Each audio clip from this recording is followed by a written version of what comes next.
नमस्कार. श्री स्वामी समर्थ सर्वांना.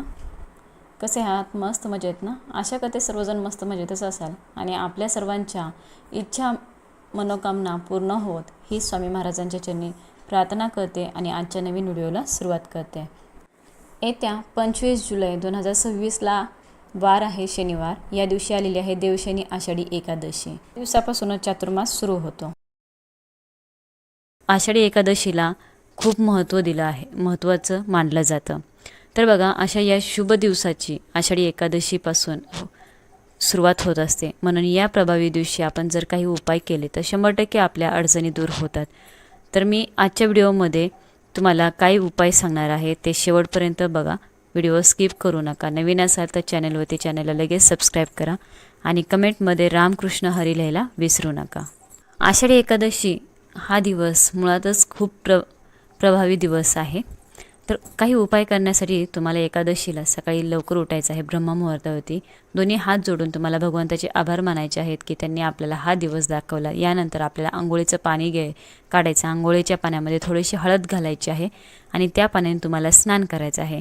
यानंतर लाल रंगाचे किंवा पिवळ्या रंगाचे कपडे परिधान करायचे आहेत, कारण लाल रंग हा माता लक्ष्मीला आवडीचा आहे आणि पिवळा रंग हा विष्णूंचा आवडता रंग आहे. त्यामुळे या दोनपैकी कुठल्याही रंगाचे कपडे तुम्ही परिधान करू शकता.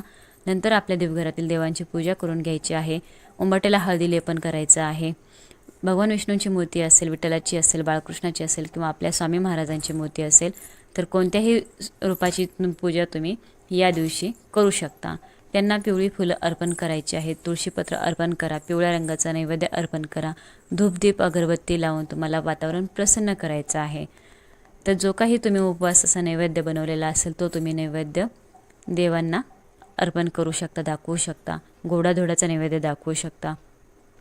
यानंतर तुम्ही हा उपाय कधीही करू शकता. जर आपण हा उपाय करण्यापूर्वी भगवान विष्णूंना प्रसन्न करून घेण्यासाठी आपल्याला हा उपाय जो आहे तो करायचा आहे, तर ह्या उपायाचं आपल्याला निश्चितच फळ प्राप्त होते. करायचं आहे आपल्याला सकाळपासून ते संध्याकाळपर्यंत जेव्हा तुम्हाला शक्य होईल तेव्हा तुम्हाला फक्त ही एक वस्तू गाईला खाऊ घालायची आहे. आषाढी एकादशीच्या दिवशी गाईच्या सेवेला अनन्यसाधारण महत्त्व आहे. आपल्या शास्त्रामध्ये असे म्हटले जाते की ज्याच्या घरी गाय त्याच्या घरी विठ्ठलाचे पाय, आणि आषाढी एकादशी ही आपल्या विठ्ठलाला समर्पित आहे. भगवान विष्णू हे विठ्ठलाचेच एक अवतार आहेत आणि म्हणून या दिवशी गाईची सेवा आवर्जून केली जाते. गायीच्या शरीरामध्ये 33 कोटी देवता निवास करतात. गाय ही रुद्रांची आई आणि 8 वसूंची कन्या, 12 आदित्यांची बहीण आहे. अमृतरूपी दूध देणारी गाय आहे. ही स्वर्गात जाण्याची जी सीडी आहे आणि गोसेवेने स्वर्ग प्राप्ती होते. गायला देवाच्या वरचे स्थान दिले गेले आहे आणि म्हणून आपल्याला या दिवशी हा उपाय आवर्जून करायचा आहे. जर भरपूर दिवसापासून तुमच्या मनात एखादी इच्छा असेल, मग तुमची इच्छा नोकरी प्राप्तीबद्दल असेल, धनप्राप्तीबद्दल असेल, मुलांची प्रगती होण्याबद्दल असेल, कर्जमुक्ती होण्याबद्दल असेल किंवा इतर शारीरिक मानसिक तुमची इच्छा कोणतीही असेल, ती पूर्ण होण्यासाठी तुम्ही हा उपाय आवर्जून करा. एकादशीला हा उपाय तुम्ही न चुकता करा. या उपायाचं तुम्हाला 100% फळ प्राप्त होईल. उपाय करण्यासाठी तुम्हाला सर्वप्रथम एका वाटीमध्ये थोडंसं कुंकू घ्यायचं आहे. कुंकवामध्ये पाणी टाकायचं आहे आणि त्या कुंकवाचा तुम्हाला गंध तयार करायचा. यानंतर तुम्हाला या कुंकवाने आपल्या घराच्या मुख्य प्रवेशद्वारावरती एक स्वस्तिक काढायचं आहे. त्या स्वस्तिकला हळद कुंकू अक्षता आवर्जून लावायचे आहेत. धूप दीप अगरबत्ती ओळून घ्यायचे आहेत. यानंतर तुम्हाला 2 ताम्हण घ्यायचे आहेत. जर तुमच्याकडे 2 ताम्हण नसतील तर मग तुम्हाला 2 स्टीलचे भांडे घ्यायचे आहेत, ज्याला आपण ताट म्हणतो, तर ते तुम्हाला घ्यायचं आहे. एक पाट घ्यायचा आहे. पाटावर तुम्हाला एक दिवा प्रज्वलित करायचा आहे. दिवा प्रज्वलित केल्यानंतर त्या पाटावर आपल्याला भगवान विष्णूंची मूर्ती असेल ती ठेवायची आहे किंवा विठ्ठलाची मूर्ती असेल तर ती ठेवायची आहे. दोन्ही नसेल तर बाळकृष्णाची मूर्ती ठेवली तरी सुद्धा चालेल. यानंतर जी ताम्हण किंवा ताट आपण घेतलेलं आहे तर त्यामध्ये तुम्हाला कुंकवाने एक स्वस्तिक काढायचं आणि स्वस्तिकावरती भगवान विष्णूसाठी आणि दुसरे स्वस्तिक हे माता लक्ष्मीसाठी असे तुम्हाला 2 ताटांमध्ये 2 स्वस्तिक काढायचे आहेत. यानंतर त्या स्वस्तिकला मधले 4 बिंदू आणि कडाच्या 2 लाईन द्यायच्या आहेत. तेव्हाच आपलं स्वस्तिक हे पूर्ण होतं. स्वस्तिकला हळद कुंकू अक्षता अर्पण करायचे आहेत. यानंतर तुम्हाला गुळाचे 2 खडे घ्यायचे आहेत आणि त्या स्वस्तिकला ते 2 गुळाचे खडे जे आहे तर ते ठेवायचे आहेत. प्रत्येक स्वस्तिकवरती एक गुळाचा खडा, अशा पद्धतीने 2 स्वस्तिकवर तुम्हाला 2 गुळाचे खडे ठेवायचे आहेत. हा उपाय करण्यापूर्वी तुम्हाला थोडीशी चणा डाळ जी असते तर ती भिजत ठेवायची आहे. थोडीशी चणा डाळ तुम्हाला भिजवून घ्यायची.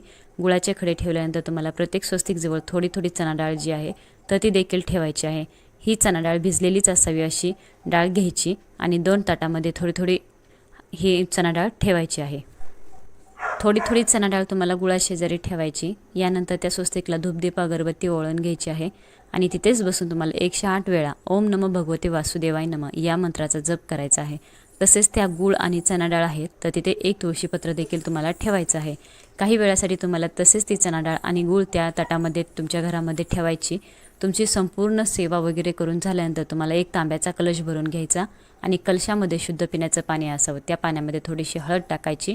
तुमच्याकडे गंगाजल असेल थोडंसं गंगाजल टाकायचं आहे. यानंतर तुम्हाला या दोन्ही स्वस्तिक जवळचा जो गुळाचा खडा आणि चण्याची डाळ आहे तर ती एका प्लेटमध्ये काढून घ्यायची आणि यानंतर हळदी कुंकू घ्यायचं आहे आणि या सर्व वस्तू घेऊन तुम्हाला गायीपाशी जायचं आहे. गायीपाशी गेल्यानंतर सर्वप्रथम तुम्हाला गायीच्या पायावरती हे पाणी ओतायचं आहे.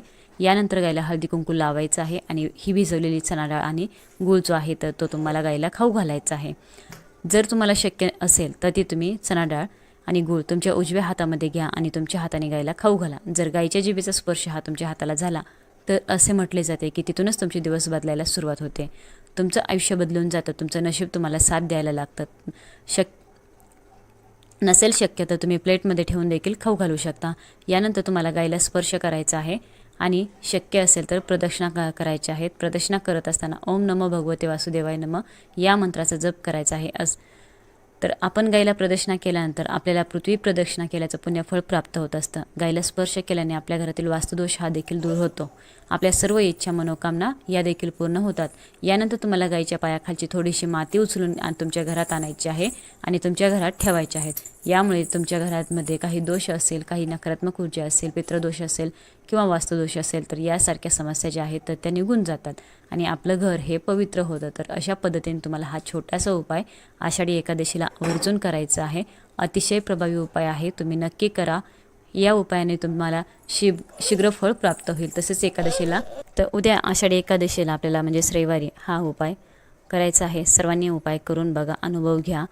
तर आपल्या घरामधला जो काही पितृदोष आहे तो दूर करण्यासाठी हा उपाय अत्यंत प्रभावी आहे.